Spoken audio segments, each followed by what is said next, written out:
What's up, y'all? It's your boy eBay Fight Predictions in the building, and this is your Kevin Holland versus Daniel Rodriguez breakdown. I know you guys can't see my face, and I'm sorry about that, but hey, it is what it is. Right now, currently, I'm at work. I'm not at work.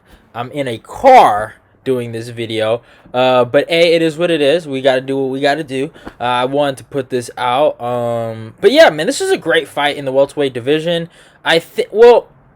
It's not necessarily in the welterweight division. It is a catchweight bout, but these are two welterweights fighting each other, so it does impact the division. And you know what I love about this fight? If real ones know, if you are a real capper, you know when these guys were originally scheduled, right? I'll never forget when they were scheduled for the Gilbert Durinho Burns versus Tyron Woodley card. I remember that. I remember breaking this fight down, and I said it before, right? I'm gonna say it right now. I said Kevin Holland was going to piece this dude up back then, and I'm going to say it right now. Kevin Holland's going to piece this dude up.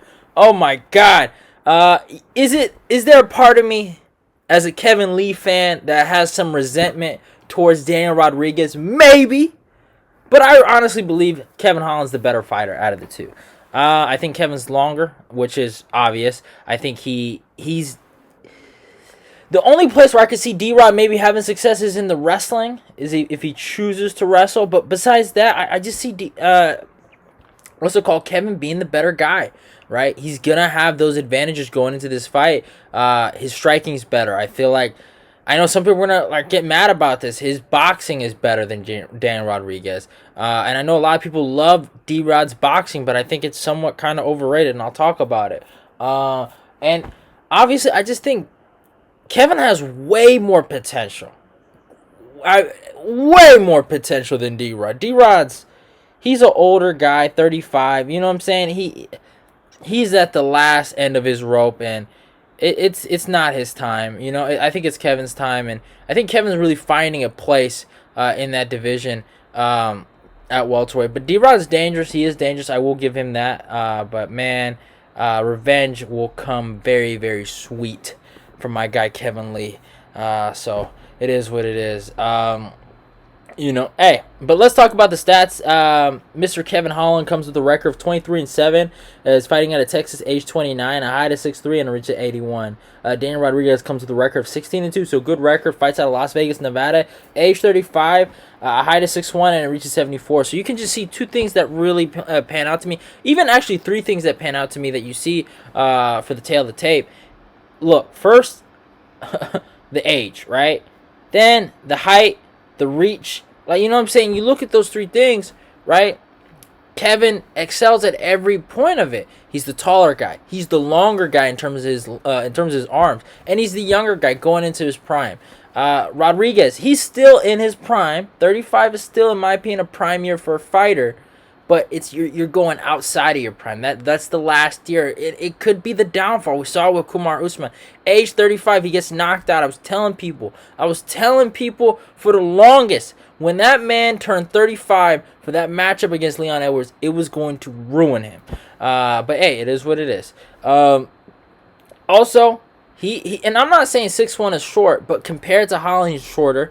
And in the reach, I mean, man, Holland has a really, really big reach advantage. So you look at those things, and that's just how I'm feeling, right? Now let's look at what Tapology's feeling. They're feeling how I'm feeling. 76% is rocking with Holland, 24% is rocking Rodriguez. I think, personally, both guys' resumes are somewhat kind of similar in terms of really, really big wins. I feel like their best wins are against some decent names, but those guys you could say are either past their prime or washed. I like Kevin Lee, but I think it's fair to say, from what we've seen recently, it's fair to say he's somewhat washed. I wouldn't say he's completely washed because he's really young, but it's fair to say that. I wouldn't be mad at that criticism. I think it's a fair criticism. And then Jacare Souza was an old man when he fought Kevin Holland. He was an old, decrepit man. So, those kind of wins fluctuate. But Holland has fought a lot of decent guys, and he's beaten some decent guys. He went on a crazy 5-0 win streak at middleweight, and he beat some good guys. And he's fought some high-level competition in Derek Brunson and Marvin Vettori. And Marvin Vettori is some good comp for him. Marvin right now, well, I actually shouldn't say right now, but because I haven't seen the Marvin Vettori Robert Whitaker fight. But besides that, Marvin has fought for a world title. He's beaten top 5 guys like Paulo Costa. You know, he's a legit dude in that division, win or lose against Robert Whitaker, right? But yeah, he's fought those kind of guys. Derek Brunson, a perennial top 5 guy, a guy that's more of a gatekeeper, more or less, but he's always been a decent guy. And Rodriguez hasn't fought that competition. He fought Kevin Lee, which is a good win for him, but he's lost to guys like Dalby, and I know some people to this day will stand by that fact that they feel like he won, and I don't feel that way. I'm sorry. I felt like Dalby's range and his movement and his touch and go style kind of messed with Rodriguez, and I think people need to rewatch the fight. I'm just saying personally. But yeah, it is what it is. And then Dwight Grant. That's another thing. I like Dwight. Dwight's my guy, and I felt like Dwight really came super motivated for that fight. But man, Dwight had him on skates, right? Had him on skates. A guy that was, I think, out for a very long time for that fight. I'm positive he was out for a very long time. You know, something like 2 years, some crazy, and he almost had Rodriguez out of there. And you know, Rodriguez pulled through. He came back, but still, he had him on.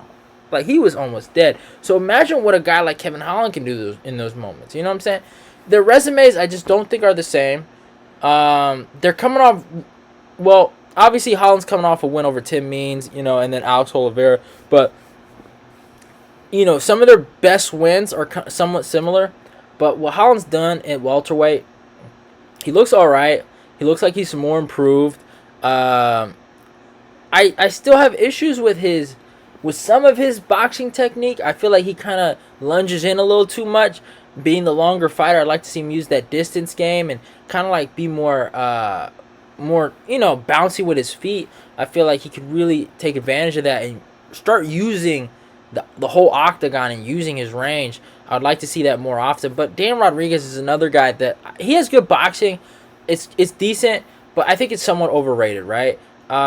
Mike Perry made him look a lot better than what he really was. And that was something I really wanted to talk about, is that Mike Perry fight. Was that Mike was just eating shots, man. He was just eating shots.